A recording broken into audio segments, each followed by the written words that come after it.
तो बहुत बहुत स्वागत है मेरे नेवी के जितने बच्चे हैं और लगातार बच्चे ज्वाइनिंग के लिए जा रहे हैं और ज्वाइनिंग के बाद के बच्चे फीडबैक जानना चाह रहे हैं। तो बिल्कुल बच्चों से बात तो होती ही रहती है लगातार। तो बच्चे अक्सर जानना चाहते हैं कि सर नेवी जब SRMR के कैंडिडेट्स ज्वाइनिंग के लिए पहुंचते हैं तो सर एग्जैक्टली आइएनएस चिल्का में क्या प्रोसीडिंग होती है, क्या क्या प्रक्रिया होती है। तो चलिए आज इसकी डिटेलिंग पे अच्छे ढंग से बात करेंगे और समझाएंगे। और साथ ही साथ एक प्रश्न और भी बड़ा है सर कि सेकंड जो PSL आने वाली है उसको लेके बात करिए। बेटा एक बात हमेशा आप अच्छे से जानते हो कि जब ऑथेंटिसिटी आ जाए, चीज़ें आ जाए तभी बात करते हैं। अभी बहुत ज़्यादा बात करने का मतलब नहीं उस चीज़ को, बस वेट करिए। 3-4 दिन में चीज़ें अपडेट होने वाली हैं आपके सामने सब, और फिर उसके बाद हम लोग उसको डिटेल में लेके बात करेंगे। बट चलिए थोड़ा सा रिपोर्टिंग फीडबैक को बच्चे जानना चाह रहे हैं तो उस पर डिस्कस कर लेते हैं। सबसे पहली बात कि कोई बहुत बड़ा डिटेल मेडिकल नहीं किया जा रहा है रिपोर्टिंग के टाइम पे। Only minor test like blood test हो गया, आई टेस्ट हो गया। रिपोर्टिंग एड्रेस जो है mango garden near INS Chilka, basically ये आपका रिपोर्टिंग का एड्रेस है जहाँ आप जा रहे हैं। क्योंकि एक बार ऑलरेडी बहुत ही डिटेल मेडिकल एग्जामिनेशन हो चुका है तो इस बार थोड़ा सा इन्होंने प्रोसेस में यहाँ पर चेंजेस लाए हैं। एग्जैक्टली यही आगे चल के भी लागू हो गया। एयरफोर्स में भी ऑलरेडी यही हो रहा है, आर्मी में भी ऑलरेडी यही हो रहा है, तो नेवी भी उसी पैटर्न को एग्जीक्यूट कर रही है। Kindly report before the time, कभी भी ध्यान रखो जैसे 6 बजे का टाइम दिया है बच्चा तो 1 घंटे पहले मतलब 5 बजे तक आप रिपोर्ट कर दीजिए। While reporting documentation is done, ठीक है ना। ध्यान रखना कि रिपोर्टिंग के टाइम में डॉक्यूमेंटेशन सबसे बड़ा रोल अदा करता है। अब डॉक्यूमेंट्स में क्या है, डोमिसाइल सबसे पहली चीज़ है, डोमिसाइल सर्टिफिकेट आपका, फिर मार्कशीट हो गई 10th एंड 12th की, ठीक है ना। मार्कशीट सर्टिफिकेट सब लेके जाइए। पुलिस वेरिफिकेशन फॉर्म हो गया, कैरेक्टर सर्टिफिकेट हो गया। Passing certificate is not compulsory, ऐसा है नहीं बट ले लेंगे तो कोई ऐसी दिक्कत की बात नहीं है। After documentation, candidate are straight taken to the INS Chilka parade ground, where जहाँ मैंने बताया आपका blood test is conducted and basic medical is going to be conducted. After the minor test word ध्यान रखना इस बार minor test रहा है।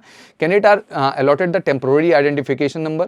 They are further sent to the division. फिर उसके further उनको डिवीजन में भेजा जाता है। फिर क्रम साहब अपने अपने डिवीजन में चले जाते हैं ट्रेनिंग प्रोसीजर की आगे की प्रक्रिया के लिए। पासपोर्ट इज नॉट कंपलसरी, बहुत सारे बच्चों को कंफ्यूजन है पासपोर्ट चाहिए होगा, तो ऐसा कुछ कंपलसरी नहीं है। But candidate should have a pan card, but आपके पास पैन कार्ड होना अनिवार्य है, आधार कार्ड होना जरूरी है और सेविंग अकाउंट एक होना जरूरी है जिसमें आपके फर्दर फंड्स के ट्रांजेक्शन होंगे। तो ये बेसिक रिपोर्ट्स थी जो वहाँ बच्चे ज्वाइनिंग के लिए जा रहे हैं।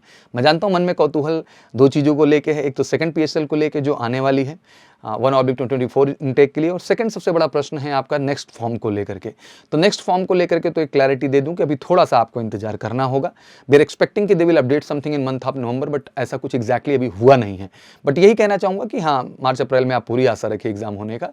तो 3-4 महीने बचे हैं, लग के तैयारी करो। अगर आपका सपना ही है एयरफोर्स ज्वाइन करना, नेवी ज्वाइन करना, आर्मी ज्वाइन करना, तो बैठ के इंतजार थोड़ी ना करना है बच्चा। तैयारी करते रहिए आप ऑनलाइन ऑफलाइन जैसे ही कंफर्टेबल हैं, और तैयारी करते रहिए बेटा। और बिल्कुल आपको फॉर्म भी आएगा, एग्जाम भी होगा, इसमें कोई डाउट तो है नहीं। बट अल्टीमेट डाउट तो यही है ना कि आप तैयार हैं कि नहीं है, ठीक है ना। इतनी लोएस्ट कट ऑफ जाती हैं, फिर उसके बाद सेकंड फेज में आप कट ऑफ नहीं क्लियर कर पाते हैं, तो अल्टीमेट सबसे बड़ी लड़ाई तो वही है। फिर मेडिकल की जो प्रोसीजिंग है उसको आप प्रॉपर ढंग से नहीं कर पाते हैं। तो मुझे लगता है आपका तैयार होना युद्ध के लिए जरूरी, युद्ध कभी भी छिड़ सकता है, ये इंपॉर्टेंट है।